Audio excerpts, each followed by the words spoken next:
Cool, cool. So I grew up really religious too, but I grew up fucked up religious. I grew up Jehovah's Witness.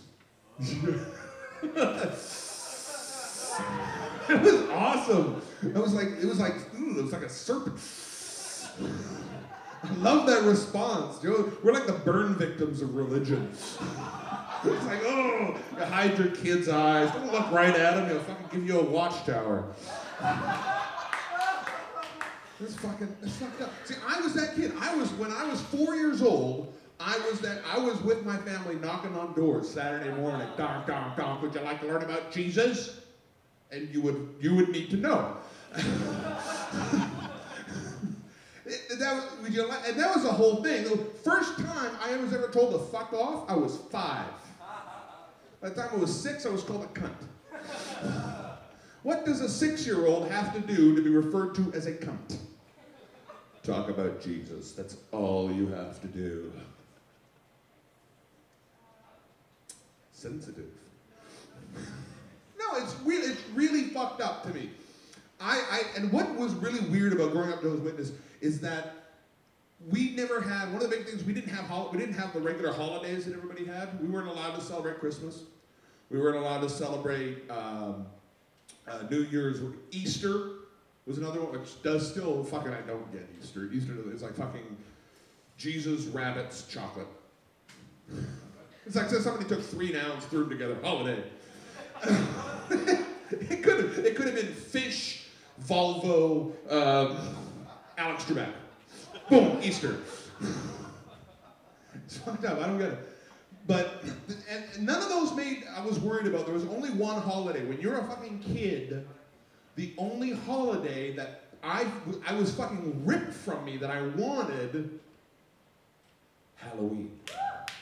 Halloween.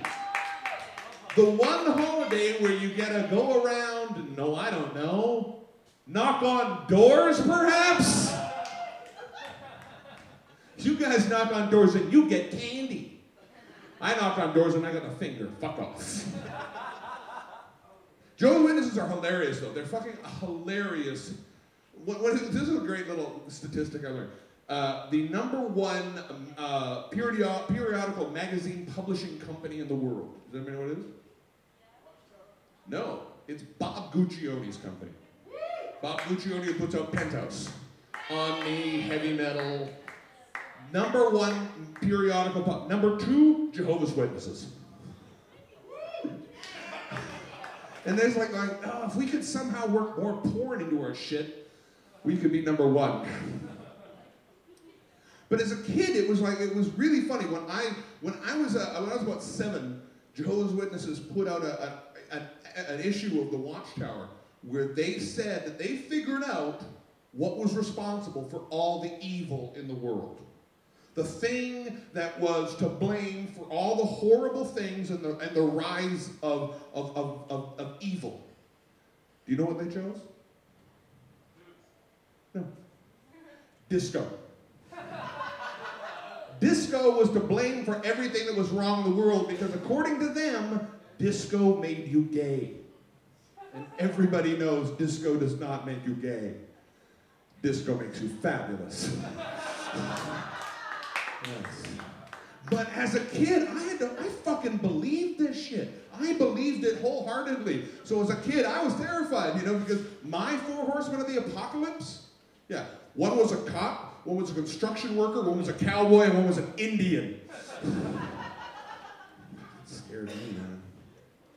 My favorite book that Jehovah's Witnesses put out at one point, they put out a book called the Youth Book, which was Jehovah's Witnesses guidelines to growing up, and it was sort of geared towards the tween and early teenager. How to grow up to be a good Jehovah's Witness kid. But it's called the Youth Book, which to me sounds a little Nazi. They're going to be the Hitler Youth Book. It was a little weird. But one of the things is, reading that book, there was one chapter in there specifically that I remember reading, and I would go back and I would read that over and over, because it told me 2 words I'd never heard before. The chapter was called Masturbation and Homosexuality. And for the longest time, I thought that those 2 things were intertwined. I masturbated to so much gay porn. It was ridiculous. Oh, it was ridiculous. I'm just thinking about some.